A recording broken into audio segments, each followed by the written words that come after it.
بسم اللہ الرحمن الرحیم۔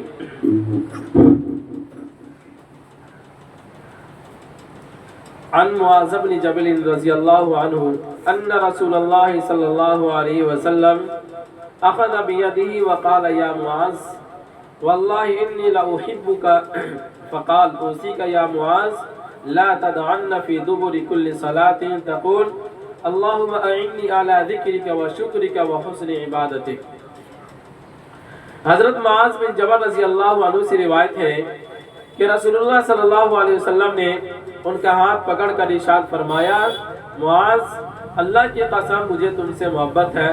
پھر فرمایا، میں تمہیں وصیت کرتا ہوں کہ کسی بھی نماز کے بعد یہ پڑھنا نہ چھوڑنا، اللہم اعنی علی ذکرک و شکرک و حسن عبادتک۔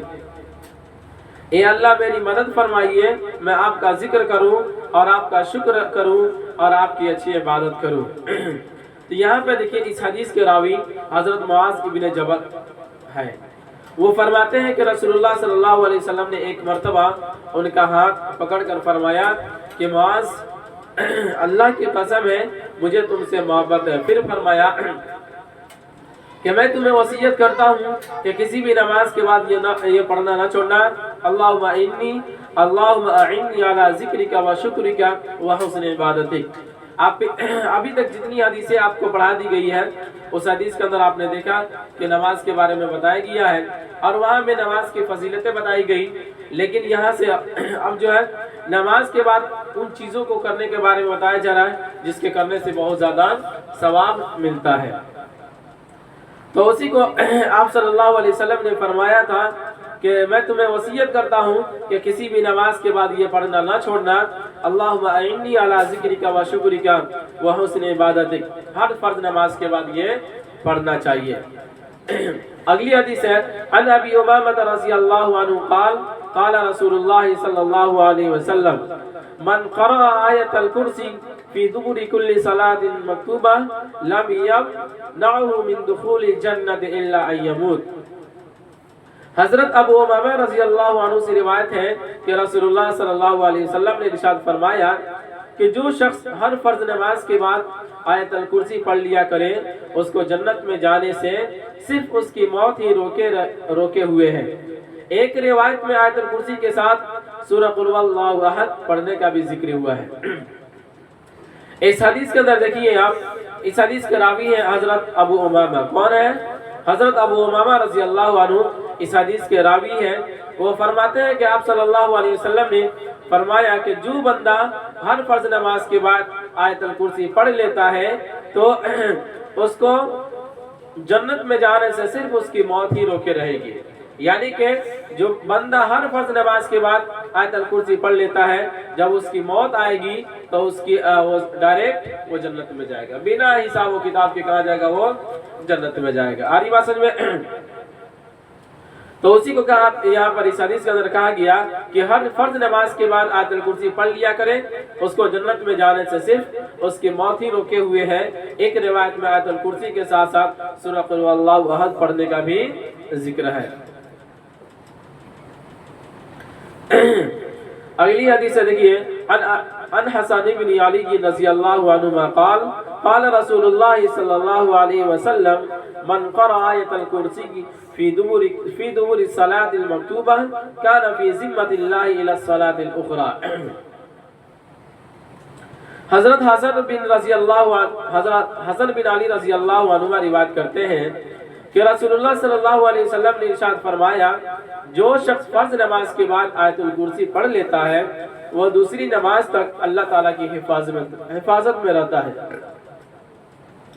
اس حدیث کے راوی حضرت حسن بن علی ہے۔ وہ فرماتے ہیں کہ آپ صلی اللہ علیہ وسلم نے ارشاد فرمایا کہ جو بھی بندہ ہر نماز کے بعد آیت الکرسی ایک بار پڑھ لیتا ہے تو دوسری نماز تک اللہ تعالیٰ کی حفاظت میں رہتا ہے۔ جیسے کہ مثال آپ کو یوں دیا جائے کہ فجر کی نماز کے بعد کوئی بندہ اگر آیت الکرسی پڑھ لیتا ہے تو ظہر کی نماز کے دوران تک بیچ میں جتنا بھی وقفہ ہوتا ہے اتنا وقت میں وہ کیا ہوتا ہے؟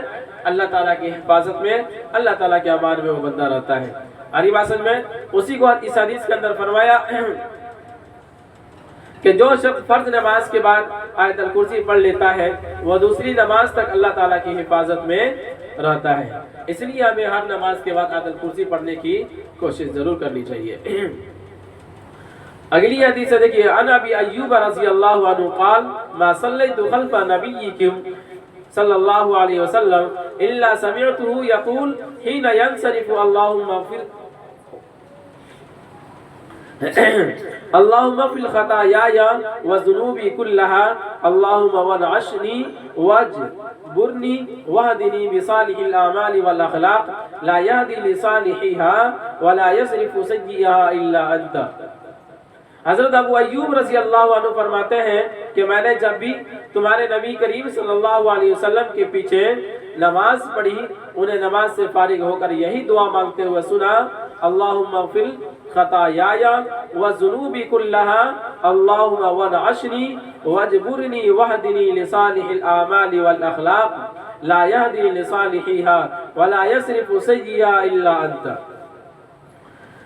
ترجمہ یہ ہے کہ یا اللہ میری تمام غلطیوں اور گناہ معاف فرمائیے، یا اللہ مجھے بلندی عطا فرمائیے، میری کمی کو دور فرمائیے اور مجھے اچھے اعمال اور اچھے اخلاق کی توفیق نصیب فرمائیے، اس لیے کہ اچھے اعمال اور اچھے اخلاق کی ہدایت آپ کے علاوہ اور کوئی نہیں دے سکتا، اور برے کاموں اور برے اخلاق کو آپ کے سوا اور کوئی دور نہیں کر سکتا۔ اس حدیث کے راوی حضرت ابو ایوب انصاری رضی اللہ تعالی عنہ ہے۔ وہ کہتے ہیں کہ میں نے نبی کریم صلی اللہ علیہ وسلم کو ہمیشہ یہ دیکھتا تھا کہ جب بھی وہ نماز سے فارغ ہوتے میں ان کے پیچھے نماز پڑھا کرتا تھا، تو جتنے دنوں تک میں ان کے پیچھے نماز پڑھا، میں نے اتنے دنوں تک آپ صلی اللہ علیہ وسلم کو دیکھتا تھا کہ جب بھی وہ نماز سے فارغ ہو جاتے تھے تو یہ دعا کرتے تھے، اللہم اغفر لی خطایاي وذنوبی کلہا اللہم وانعشنی واجبرنی واہدنی لصالح الاعمال والاخلاق لا یہدی لصالحیہا ولا یصرف سیئہا الا انت۔ اس کا ترجمہ بھی بتایا دیا گیا کہ جب آپ صلی اللہ علیہ وسلم ہر نماز کے بعد جب یہ دعا کرتے تھے تو اس حدیث کیا کہتے ہیں، اس عبارت کا کیا مطلب ہے اس کو یہاں پہ بھی ذکر کر دیا، اے اللہ میری تمام غلطیاں اور گناہ معاف فرمائیے۔ کیا کہتے تھے، یا اللہ میری تمام غلطیاں اور گناہ معاف فرمائیے، یا اللہ مجھے بلندی عطا فرمائیے، میری کمی کو دور فرمائیے اور مجھے اچھے اعمال اور اچھے اخلاق کی توفیق نصیب فرمائیے۔ تو اس کے اندر یعنی اس دعا کے اندر آپ صلی اللہ علیہ وسلم نے دنیا کی کامیابی کو بھی مانگا اور آخرت کی کامیابی کو بھی مانگا۔ اس کے اندر نہیں، ظاہر سی بات ہے کہ اللہ رب العزت جب تمام غلطیوں کو معاف کر دیں گے اور گناہ معاف کر دیں گے تو ہماری آخرت آٹومیٹک سنور جائے گی، نہیں، اور اس کے بعد بلندی عطا فرمائیے، میری کمی کو دور فرمائیے۔ تو جب کمی دور ہو جائے گی تو یہ ظاہر سی بات ہے کہ انسان کیا ہوتا ہے، جب اپنی کمیوں کو ڈھونڈ کر دور کر دیتا ہے تو پھر کامیابی کی راہ پہ وہ کامیاب ہونے سے اسے کوئی نہیں روک سکتا ہے۔ ظاہر سی بات ہے جب تک آپ کے اندر غلطی ہے، ہمارے اندر جب تک کوئی غلطی ہے، کمی ہے، تب تک ہم کامیاب نہیں ہو سکتے۔ جب ہم اپنی غلطیوں کو ڈھونڈ کر غلطیوں کو جب سدھار دیں گے، غلطیوں کو دور کر دیں گے، تب جا کر پھر ہمیں کامیابی ملے گی۔ تو آگے فرمایا، اس لیے کہ اچھے اعمال اور اچھے اخلاق کی ہدایت آپ کے علاوہ اور کوئی نہیں دے سکتا، اور برے کاموں اور برے اخلاق کو آپ کے سوا اور کوئی دور نہیں کر سکتا۔ یعنی کہ کیا کہتے ہیں کہ یہ اللہ رب العزت سے دعا کرتے تھے اور کہتے بھی ہیں کہ جو بھی اچھے اعمال ہیں، جو بھی اچھے کام ہیں اور جو بھی برے کام ہیں وہ آپ کے سوا کوئی دور نہیں کر سکتا، برا جو بھی کام ہے آپ کے سوا کوئی دور نہیں کر سکتا، اور اچھے کاموں کی توفیق اور ہدایت آپ کے سوا کوئی نہیں دے سکتا۔ اگلی حدیث دیکھیے، عن ابی موسیٰ رضی اللہ عنہ ان رسول اللہ صلی اللہ علیہ وسلم قال من صلی البردین دخل الجنہ۔ حضرت ابو موسیٰ رضی اللہ عنہ روایت فرماتے ہیں کہ رسول اللہ صلی اللہ علیہ وسلم نے ارشاد فرمایا، جو ٹھنڈی نمازیں پڑھتا ہے وہ جنت میں داخل ہوگا۔ کیا ہے فائدہ؟ دیکھیے، دو ٹھنڈی نمازوں سے مراد فجر اور عصر کی نماز ہے۔ فجر ٹھنڈے وقت کے اختتام پر اور عصر ٹھنڈک کی ابتدا پر ادا کی جاتی ہے۔ ان دونوں نمازوں کا خاص طور پر اس لیے ذکر فرمایا کہ فجر کی نماز نیند کے غلبہ کی وجہ سے اور عصر کی نماز